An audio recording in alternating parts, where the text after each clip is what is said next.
Olá pessoal, eu sou Paulo Marcelo, CEO da Gestão Agropecuária. É um prazer estar aqui com vocês compartilhando conhecimento no Efficiency Hold 2021. Vou abordar um tema sobre nutrição, o impacto do custo na produção de animais confinados no Brasil. Bem, falar sobre custo de produção da nutrição nos confinamentos brasileiros em um ano tão difícil aí para nossos confinadores é um tema de total relevância aí dentro do contexto quando a gente vem a falar sobre desempenho aí de animais e também desempenho de eficiência financeira aí no sistema de produção brasileiro. Mostrando aqui um pouco para vocês a reflexão aí de uma análise dos últimos 5 meses dentro dos confinamentos de 2019 a 2021, a gente vê que esse cenário de 2021 tem uma forte pressão aí em cima dos confinadores, diminuindo aí a rentabilidade do seu negócio. Isso devido ao quê? Devido principalmente do alto crescente aí dos custos de nutrição, e não só o custo de nutrição, mas também as mudanças de uso de alimento aí dentro do processo, como os custos de preços de proteicos, energéticos, que impactaram fortemente aí grandes mudanças que eu vou mostrar um pouco para vocês dentro do confinamento. 2019 e 2020 nós tivemos cenários aí muito mais favoráveis aí, com menores turbulências na área de gestão aí, tanto na nutrição quanto também no confinamento como um todo. 2021 a gente está abraçando aí uma nova realidade onde a gente tem um preço de reposição desses animais extremamente altos e também uma segunda realidade que é o custo da nutrição também alto. São dois fatores impactando aí fortemente os custos e a sustentabilidade do confinamento brasileiro. Um fator interessante é que dentro dessa produção e desse desafio que os gestores de confinamento aí no Brasil estão passando, a gente também pode observar que é em tempo de crise que a gente começa a testar e começa a olhar internamente a melhoria das eficiências como um todo. E quando a gente fala de eficiência, a gente fala de eficiência tanto do processo produtivo, mas também olhar animais que têm maior desempenho, olhar fornecedores que fornecem melhor qualidade desses animais, olhar os nossos manejos internos e saber onde a gente pode explorar mais para a gente poder obter mais lucro, mas também olhar também para dentro para a gente poder mitigar aí as baixas ineficiências de todo o processo. A gente vê claramente que em 2019 e 2020 a gente teve uma alta exploração desses animais aí, produzindo aí até 9 arrobas aí na base de dados que a gente tem aqui de análise com mais de 1,5 milhão de bois aí para serem compartilhados com vocês. Em 2021 a gente teve uma redução de 1 arroba aí para animais produzidos, mas a gente começou nesses primeiros 5 meses realmente experimentar aí o preço da reposição, coisa que não aconteceu em 2019 e 2020. A gente teve um deságio aí em 2020, proporcionando aí alta lucratividade nos confinamentos, como não tinha sido experimentado há muitos anos aí nos confinamentos brasileiros. 2021 a gente vê um ano totalmente atípico, onde a gente tem a pressão dessa reposição que mostra um ágio de mais de 13% aí, como a gente pode ver nesses dados que eu estou mostrando para vocês. E o que isso ocasiona, né? Uma pressão muito grande aí em cima da busca e de uma margem maior, ela faz com que a gente tenha que repaginar, a gente faz que a gente possa olhar para dentro do confinamento e encontrar formas de poder aumentar essa lucratividade. E aqui a gente vai discutir algumas dessas formas, né? Mais do que a gente simplesmente olhar esses custos altos, quanto vale a desinformação que a gente tem através dos processos produtivos. Por exemplo, não saber realmente qual é o nosso custo, não ter segurança daqueles dados processados ali da nutrição, não ter a análise mais minuciosa, interagindo informações dentro do confinamento, para que a gente possa buscar uma tomada de decisão mais rápida e de melhor qualidade, para que a gente possa interferir nos processos e melhorar as eficiências. Aqui eu trago para vocês os processos de fabricação de ração, por exemplo, como um exemplo muito forte aqui, dado uma vez que a gente sabe aí que em média no nosso confinamento a gente tem cerca de 80% do custo da nutrição impactando o negócio. E nesse ano 2021 a gente está aí com mais de 80%, a gente está chegando a quase 90% dos custos de produção sendo impactado pela nutrição. E aí eu trago para vocês a eficiência da fabricação. Será que as ações fabricadas são as ações que que os técnicos e que os nutricionistas enviam realmente para o confinamento, aí vem uma grande diferença dentro do processo, né? Aqui a gente vê várias camadas de cores aí, desde de 75% de eficiência aí de formulado versus fabricados, até 95%, 100% dessa eficiência. Ou seja, quando eu falo de 100%, significa dizer que 100% da ração formulada foi fabricado na fábrica. E aí a gente vê que só poucos clientes tops, conseguem uma performance acima de 95%. E é comum, quando a gente entra com a automação desses processos, encontrarem nossos clientes abaixo de 75%, que ao nosso ver é uma eficiência muito baixa por dois motivos. Primeiro, por estar impactando fortemente na gestão de estoque, fazendo com que a gente vá no mercado buscar a comprar de novo no momento não adequado a buscar esse alimento. Segundo, que a entrega de qualidade nutricional para esses animais prejudica o desempenho como um todo.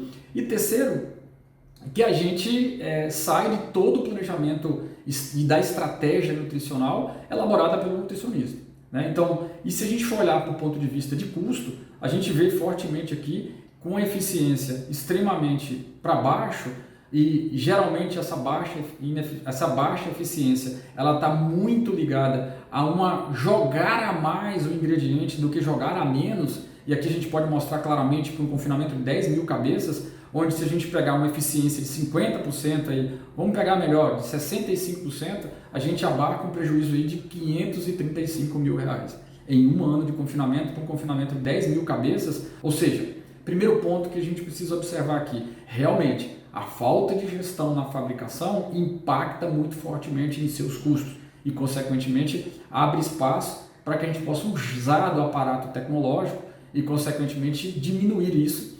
E quando a gente faz isso, a gente lança de usar a tecnologia a nosso favor e uma melhor gestão, a gente pode ir para 90%, 95%, até 98%, quando tem alguns clientes aqui, que o prejuízo não passa aí de 30 mil reais. Chegar a 100% é extremamente difícil aí, quando a gente vê o nível de qualidade que a gente tem nas nossas fábricas brasileiras. Bem, aqui eu trago um melhor esclarecimento sobre isso. Aqui é um caso real, onde a gente tem um cliente que em 2017, no final de 2017, início de 2018, a gente implantou uma automação com ele. Quando a gente entrou com esse cliente, a gente costuma dizer que, como a anotação é manual, a gente tem um grande desconhecimento da sua real eficiência. Isso aí trazendo aqui para uma comparação, né, é um pico totalmente de desconhecimento do seu próprio negócio. Quando a gente começa a automatizar, a gente começa a entender realmente quais são as eficiências reais que está acontecendo na fábrica. E aí a gente começa a descer ao longo do tempo essa eficiência e a gente entra num vale do desespero aí com esse cliente. A partir disso a gente começa a pegar mais forte e aí começa a voltar a um platô de sustentabilidade, como é visto aí claramente, onde a gente está em vermelho aí quando a gente começa a jogar acima do fabricado, onde está no verde aí que vocês estão vendo é dentro do previsto com realizado, né? Do formulado com fabricado, e vocês podem ver que a partir do início de 2018 até quase o início de 2019, quase um ano se buscou aí a melhoria da eficiência. Não é uma coisa tão simples de se conseguir. Quanto mais cedo a gente conseguir investir em tecnologia, automatizar os nossos processos e conhecer realmente a qualidade dessa informação que a gente tem e o que a gente está fazendo, a gente sim pode impactar fortemente na melhoria aí da qualidade dessa nutrição e melhorar aí os seus custos para que o planejamento nutricional saia corretamente, né? Nesse cliente você pode ver que depois de 2019 até 2021 a gente entrou num platô de sustentabilidade, alcançando um índice aí acima de 95% de eficiência da fabricação com o formulado, ou seja, o que o nutricionista indicou e estrategicamente elaborou no seu plano estratégico está realmente sendo cumprido pela fabricação. Aqui a gente pode claramente dizer assim, eu posso medir o animal porque o meu erro da fabricação ele é muito pequeno e aí sim eu tenho uma importância muito relevante na qualidade do desempenho desse animal. Quando eu não dou condições para esse animal ser avaliado, aí fica muito difícil eu pôr a culpa no animal, eu avaliar esses animais geneticamente, uma vez que eu não estou fornecendo dietas balanceadas e, consequentemente, não dando condições desse animal se expressar na sua máxima genética, né? Bem, é muito comum quando a gente está analisando essa falta de fabricado versus formulado, a eficiência serem baixas, a gente ouvir assim, bem, apesar dessa eficiência não ser alta, a gente está jogando a mais, os animais estão respondendo. Isso é um erro, ou seja, quando a gente começa a analisar todos os nossos clientes, a gente nota que o que está jogando a mais não está sendo absorvido pelo desempenho animal, como mostra claramente esse gráfico aí. Quando a gente olha o ganho médio diário, a partir do momento que a gente tem um excesso de comida, isso não está sendo expressado no animal. Ou seja, o excesso realmente está sendo jogado fora. E aí tem que estar sendo jogado fora, tanto em questões de nutriente, quanto em questões financeiras. Porque nós estamos jogando um excesso de comida, um custo mais alto e, consequentemente, colocando toda a atividade em risco a ter que buscar a compra de novos ingredientes no momento indevido. Ok? Bem, quando a gente tem uma fábrica alinhada, quando a gente tem um manejo nutricional adequado e a gente tem condições verdadeiras de a gente conseguir ter um controle para a gente poder analisar os nossos fornecedores de boi e, consequentemente, chegar na genética dele, aí sim a gente começa a trabalhar com o quanto que cada fornecedor, ou cada fornecedor de genética de boi para dentro do confinamento pode ser pago por aquilo, ou pode impactar no seu negócio, e o produtor também, o dono do confinador, poder explorar animais que têm melhor potencial de ganho, consequentemente de maior lucratividade para a sua situação real do seu negócio. Aqui a gente mostra um trabalho feito em conjunto aí entre a gestão e a Intergado, onde a gente pôde analisar fornecedores dentro do confinamento.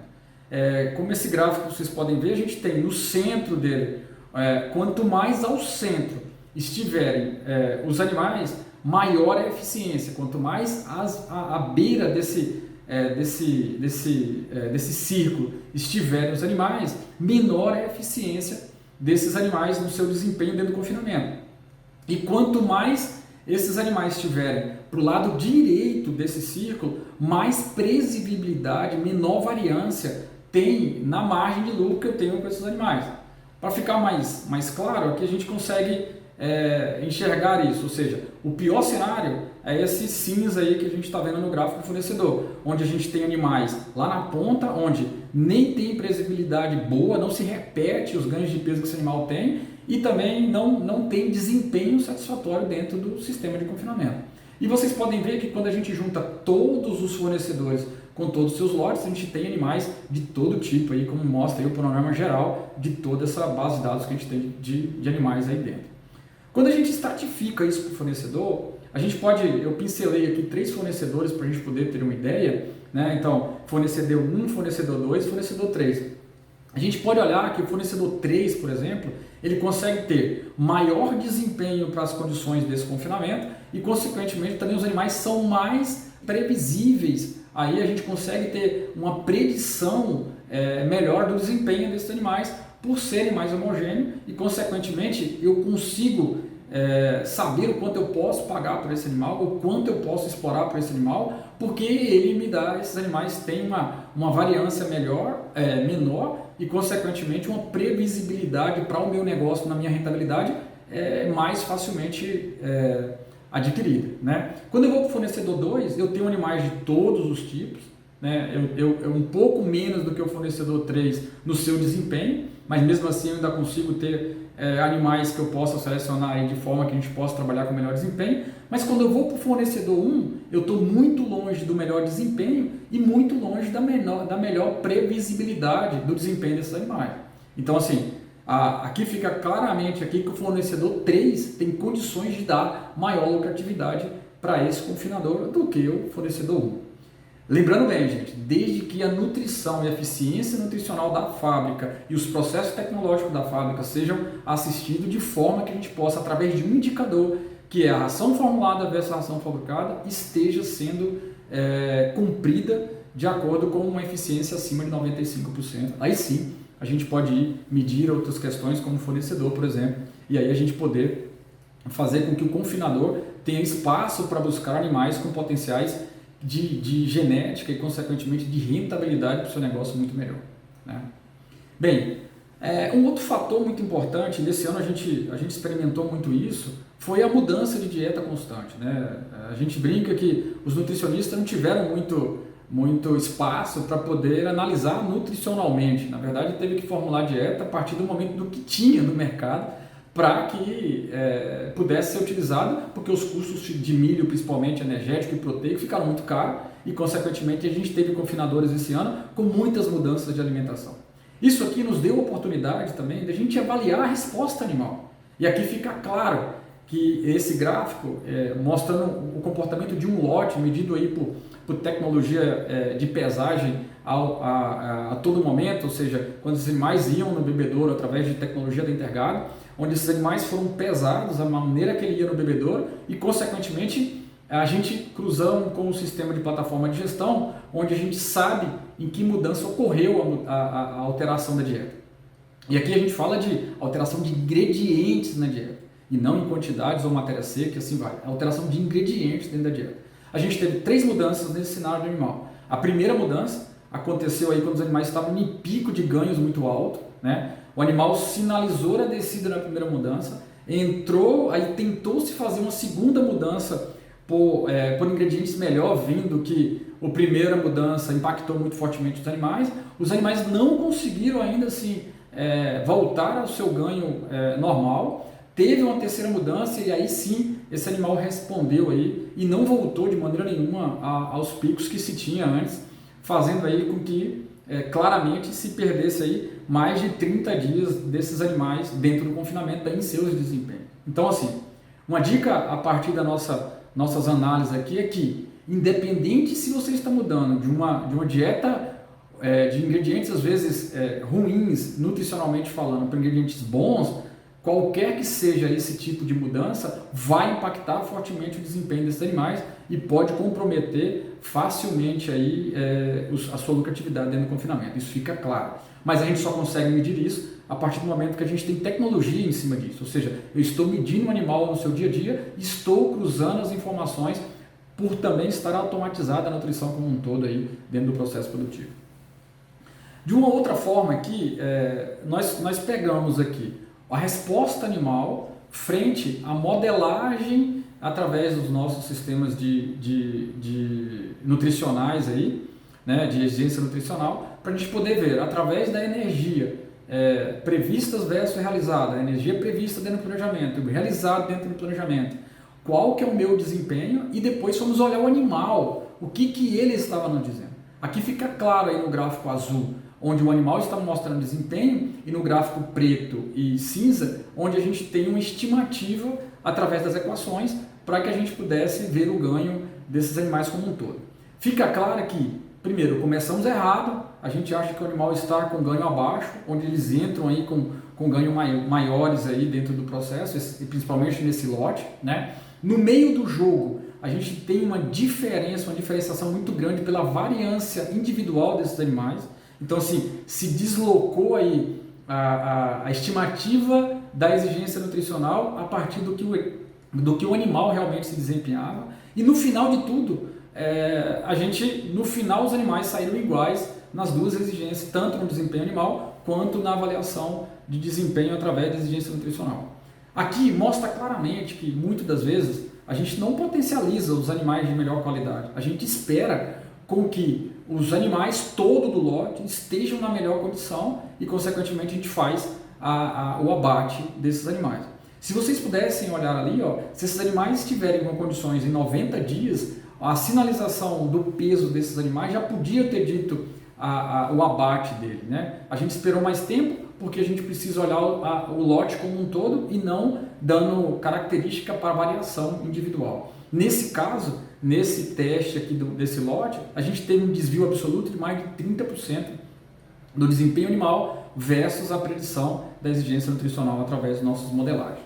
Ok? Bem, uma coisa interessante que eu trouxe para vocês tem 2 fatores muito fortes, duas variáveis muito fortes que a gente trabalha muito no confinamento, que é eficiência biológica, onde a gente entende o quanto é necessário de matéria seca para poder transformar em uma arroba, que é o dinheiro realmente que é pago pelo frigorífico ao produtor, né? E outra, eu trouxe aqui, falando um pouco em conversão, a conversão alimentar. o quanto que o animal come de matéria seca para transformar em 1 quilo de ganho de peso. Por que as duas visões? Uma para eu tirar o efeito do frigorífico e outra para a gente ver realmente como se comportou ao longo dos anos 2019, 2020, 2021 até esses animais trabalhar. Aqui fica claramente entendido que em anos de crise as eficiências são maiores. Se aperta mais aí a melhoria dos processos produtivos, o manejo e consequentemente em 2021 você vê um pico muito alto aí em uma centralização maior com a menor dispersão dessas duas eficiências, né? Onde em média a gente tem uma conversão aí na casa de isso aqui é uma moda, né? Do pico aí desses números. Então, na conversão alimentar, a gente come 7 kg de matéria seca para botar 1 kg, enquanto que em média no confinamento aqui a gente está com 160 a 150 a 160 aí de quilos de matéria seca para botar uma arroba. Lembrando que aqui a gente fez um trabalho transformando todo o lote em um único animal, uma vez que a identificação do consumo animal não é feita individualizado, somente o peso. Ok? Bem, uma coisa importante que a gente precisa levar em conta é que de agora para frente, quando a gente vê uma crise como essa dentro do confinamento e as margens mais apertadas e uma busca por uma alta gestão e uma alta maturidade de gestão, onde se impacta fortemente tanto a estrutura, pessoas e processos, a gente vê também se destacando a genética animal e a variabilidade animal ganhando aí forte olhares aí por todos os técnicos e nas gestões como um todo. Aqui a gente tem 3 tipos de cluster de animal de baixo desempenho de confinamento, de médio desempenho e de alto desempenho. E a gente olha a margem de lucro desses animais, esse que foi em 2020, que a gente pode notar claramente é que animais de baixo e médio desempenho, ele tem uma janela de dias de lucro muito menor do que um animal de alto desempenho, onde dentro de um aperto aí de crise, como a gente está passando aí pela questão de margens apertadas, o animal de melhor qualidade ele tem mais espaço e consegue passar aí, consegue prover aí uma rentabilidade muito melhor do que um animal de baixa qualidade ou de baixo desempenho.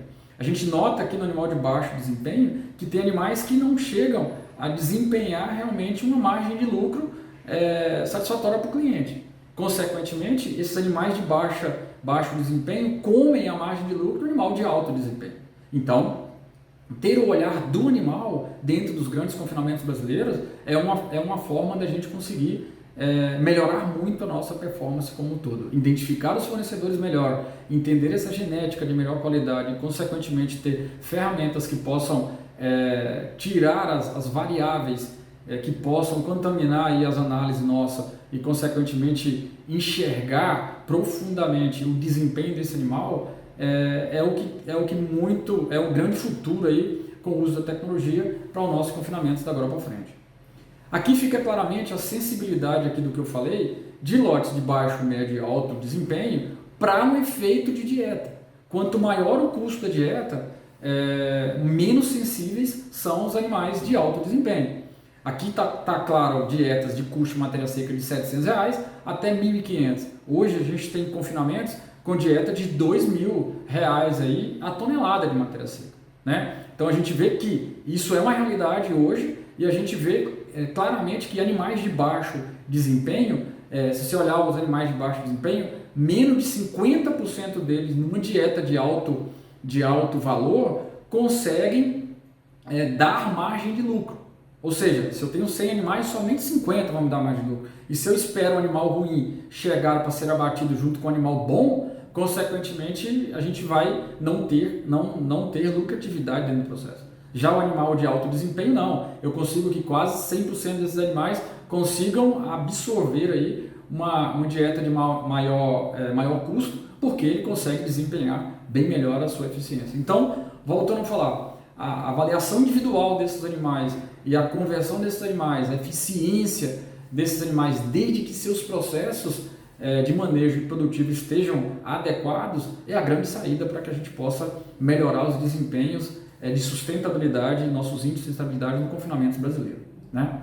Então, essa é uma abordagem falando um pouco sobre o custo e um pouco sobre o manejo e um pouco do que a gente vive hoje, mas ao meu ver a maior importância de relevância de todas essas informações que a gente está trabalhando é quando a gente consegue conectar todas essas informações.